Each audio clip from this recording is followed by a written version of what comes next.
So I want to talk about projectors on Hilbert spaces and their correspondence to subspaces, and then maybe we'll talk about some quantum logic or something if I feel like it. So remember, if I have a fancy H, let fancy H be a Hilbert space. A subspace of a Hilbert space is a closed linear subspace. So it's a linear subspace, i.e. it's a subspace of H as a vector space, but then it also, in order to be a subobject, must be closed under the canonical norm topology of the Hilbert space. And one example of things that are always subspaces are kernels of operators.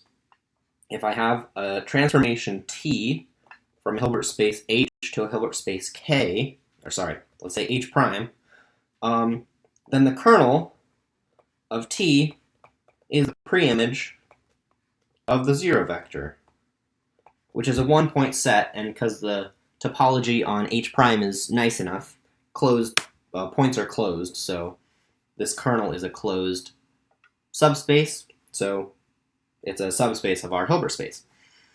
There's one more fact, which is that if I have a subspace, it produces for me an orthogonal direct sum decomposition of H, because I can take the orthogonal complement and it intersects trivially with M, and then also the vector sum of M and M complement happens to be closed. You can prove that. So this is an orthogonal direct sum. Now given that, I can define a projector. If I have a subspace of a Hilbert space, then a projector onto that subspace is a map from H to H, a linear map, such that if I decompose any vector, which since it's a direct sum, I can, if I write a vector in its decomposition into an M part and an M complement part, then P of Z just returns the part that's in M. So that's our definition of projector for now. Let's prove a couple of properties of projectors. So here's theorem 1. I'm going to go through them one by one. First, P is a bounded operator of norm 1. So let's prove claim 1. P is a bounded operator of norm 1. I need to look at the norm of P. So I'll compute, I'll let Z be an element of H, and I'll write Z as X plus Y, where X is in M and Y is in M perp. Then the norm of PZ squared is the norm of X squared, because that's what projectors do. And the norm of X squared is clearly less than or equal to the norm of X squared plus the norm of Y squared, because I'm just adding another positive quantity. And then by Pythagoras, this is equal to the norm of Z squared, because Z equals X plus Y. So there we go. This implies that the norm of P as an operator is at most 1, because there's a 1 here. Okay, now I can actually prove more than just this. It's actually literally 1, because if I take an X that's in M, let's say a non-zero X in M, then P of X, because X is already in M and P is a projector onto M, P of X equals X. So then if I multiply by the scalar 1 over the norm of X, P of X over the norm of X is 1. And in particular, the norm of P of X over the norm of X is 1. So this implies that the operator norm of P is at least 1.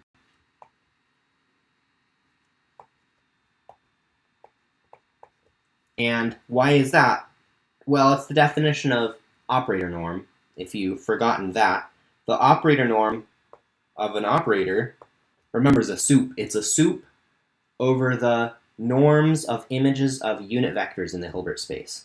So the operator norm is the soup over the unit vectors in the Hilbert space of the norm of the image of that unit vector. And I just showed you a unit vector whose norm is 1, so the soup of all those things must be at least 1. So therefore, the norm of P is 1, and in particular, P is bounded, so it's a bounded operator on H. Okay, so we've done that one. Next, I want to show that P is an idempotent and Hermitian operator on H. So it's kind of obviously Hermitian, or excuse me, it's kind of obviously idempotent. It's idempotent because if I project onto M, well, a projector just takes vectors in M to vectors in M, so it should return the same thing on those vectors. So P squared of Z, for any Z in the Hilbert space, is P of X, where X is the M part of Z, and that's X because X is already an M, but that equals P of Z. So P squared is P. That part's rather obvious. Now the Hermitian part is maybe a little less obvious. So P is Hermitian because if I take two vectors z1 and z2 in my Hilbert space, and I decompose them as xi plus yi, where xi is in M and yi is in M complement for I equals 1, 2, then I can compute P of z1 inner product with z2, and I want to show that it's z1 inner product with P of z2 to show that P is its own adjoint under the inner product. So P of z1 is x1. That's the definition of projector. And then z2 is equal to x2 plus y2. But you'll notice that this is x1 comma x2 because the inner product of x1 and y2 is 0 by definition because y2 came from M complement and x1 came from M. So their inner product is 0. And similarly, I can, without consequence, add a y1 comma x2 to this, because that's 0, to x1, x2, because it's 0, and this equals z1, x2, but x2 is P of z2. So this is z1, P of z2. So there we go. P is its own adjoint. Okay, lastly, so I did these two. Lastly, I want to look at the image of P and the kernel of P.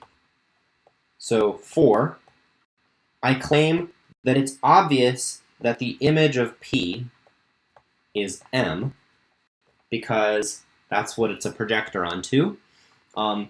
Anything in the image of P, I can just write x plus 0, and P takes it to x, and vice versa.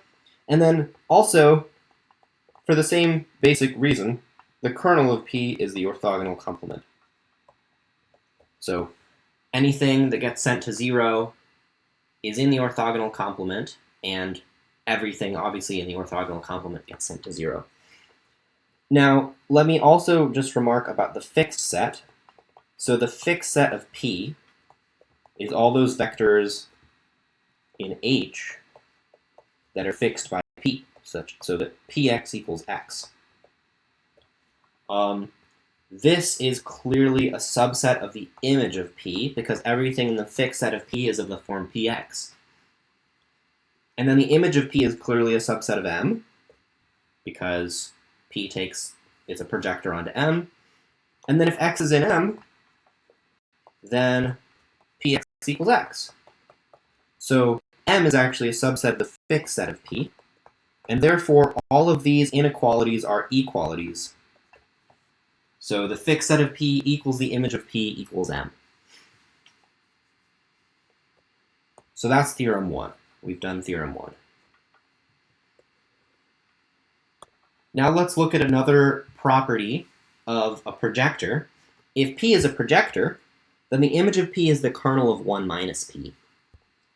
This is really easy to prove. The proof is that if x is in the kernel of 1 minus P, well, that occurs if and only if 1 minus P of x, which is x minus Px, is 0. And this occurs if and only if x equals px, which is if and only if x is in the fixed set of p, which equals the image of p. So the image is the same as the kernel of 1 minus p. And why do we care about that? Well, one consequence is that the image of p is a subspace, right? Images of operators aren't necessarily always subspaces unless they're closed. But now we get a corollary to this lemma that says the image of p is closed because it's a kernel. It's a kernel of 1 minus p. So it's a closed subspace. And this lets us go the other way. If I have some properties, I can determine when something's a projector, and this lets us write a better definition of projector that doesn't rely on some decomposition, right?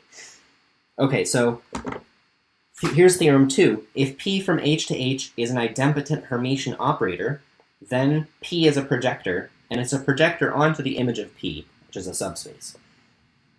So let's do the proof of that. So proof, I want to take a Z. Okay, basically I'm going to show that the image of P is perpendicular to the image of 1 minus P, and that these give me an orthogonal direct sum decomposition of H, and then that my projector is onto the image of P. So let's let Z be in the image of 1 minus P.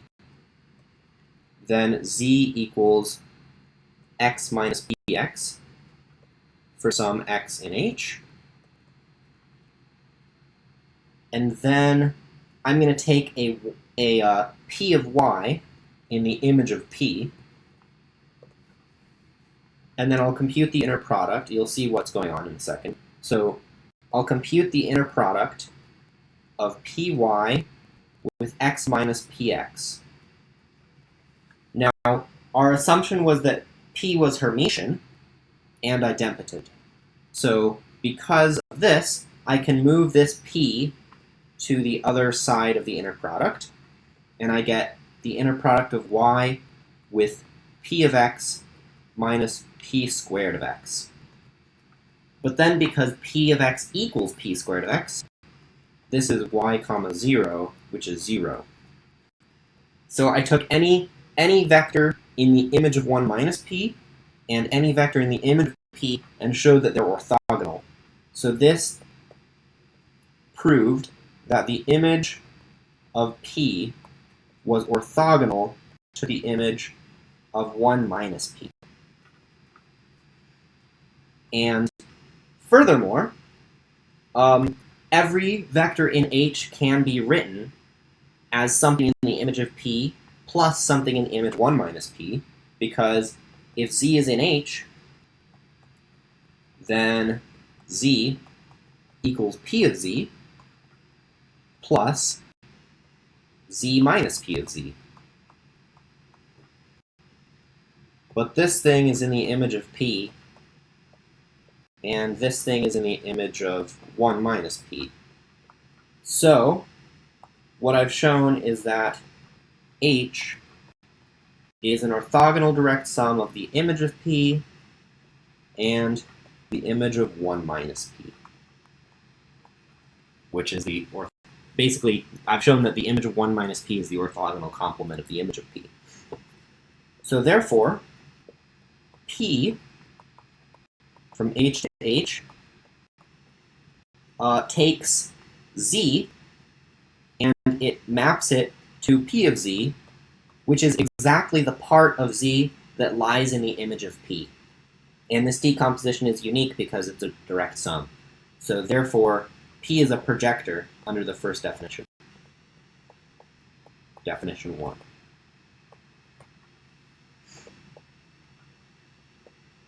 So one last thing before I wait for the next part.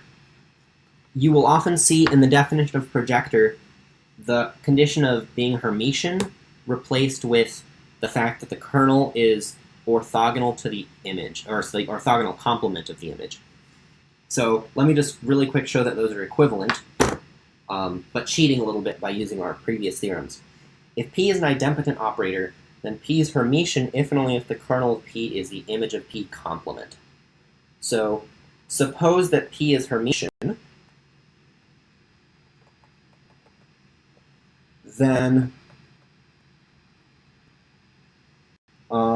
let's see, what should we say? If P is Hermitian, then we just showed that a idempotent Hermitian operator has that the image of P orthogonal complement is the image of 1 minus P. That's what we showed as in proof of theorem 2. And then in addition, by lemma 1, the image of 1 minus P is the kernel of P. So this is the kernel of P.